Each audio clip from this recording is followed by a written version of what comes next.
7 বছর আগের শাকিব খানের কুকর্ম ফাঁস করলো অপু বিশ্বাস। কিন্তু কেন, কি হয়েছিল তখন, যেটা নিয়ে এখন সোশ্যাল মিডিয়াতে তোলপাড় চলতেছে। বিস্তারিত জানতে হলে আমার চ্যানেলটি সাবস্ক্রাইব করেই পাশেই থাকুন এবং আপনার সুন্দর মতামতটি অবশ্যই কমেন্ট করে জানিয়ে যাবেন।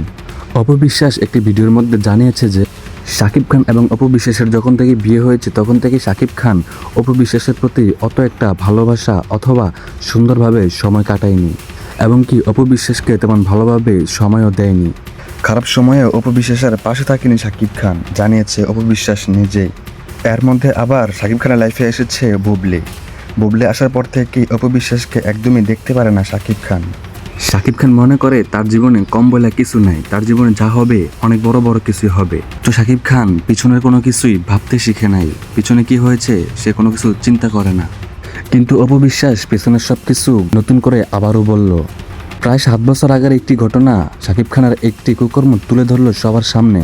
শাকিব খানের সাথে অনেকভাবেই ভালো থাকতে চেয়েছে অপু বিশ্বাস, কিন্তু শাকিব খান কোনোভাবেই অপু বিশ্বাসের সাথে ভালো থাকতে চায়নি। যে ব্যাপারটা নিয়ে এখন অনেক কথা হচ্ছে, অপু বিশ্বাস বিভিন্নভাবে শাকিব খানের সাথে ভালো থাকতে চেয়েছে, কিন্তু কোনোভাবে তাদের ভালো থাকা হয় নাই।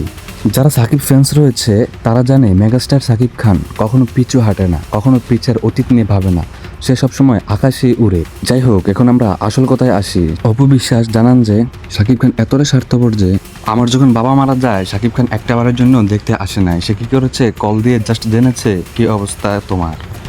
এই বিষয়টি অপু বিশ্বাসের খুব গায়ে লাগে। আর যাই হোক, সে তো আমার স্বামী, অন্তত সে তো আয়শা দেখার কথা ছিল, পাশে থাকার কথা ছিল, মেন্টালি সাপোর্ট দেওয়ার কথা ছিল, কিন্তু সে দেয়নি। সে দূর থেকে জাস্ট একটা কল দিয়ে জেনেছে মাত্র। তাই এখন অপু বিশ্বাসের কাছে শাকিব খান একদমই ভালো লাগে না। অপু বিশ্বাস চায় নতুন একটি জীবন শুরু করতে। তো গাইস, আজকের ভিডিওটি এতটুকু পর্যন্ত। এখন আপনারা জানান শাকিব খান যে ব্যাপারটি করেছে অপু বিশ্বাসের সাথে সেটি কি ভালো হয়েছে?